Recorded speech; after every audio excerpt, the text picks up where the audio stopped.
О, давай я с тобой поиграю. Не надо, я уже заканчиваю. Так, все, мне это надоело. Так, что у нас происходит? Ничего. А что ты тогда себя так ведешь? Что я тебе плохого сделал? Ну что ты молчишь, говори.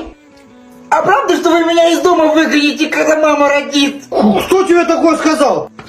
Вадик, его старшего брата так выгнали. Так потому что он до 30 лет у них на шее сидел. То есть вы меня не выгоните? Что ты такого говоришь? Конечно же нет.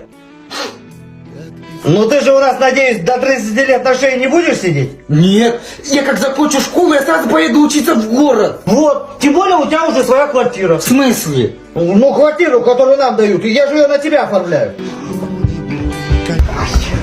Ну все, успокойся, успокойся. Давай, включай свой Mortal Kombat, поиграем.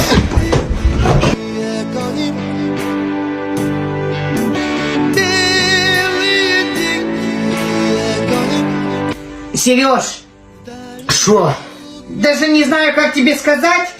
Да говори уже как есть. Я беременна! Подожди, ты серьезно?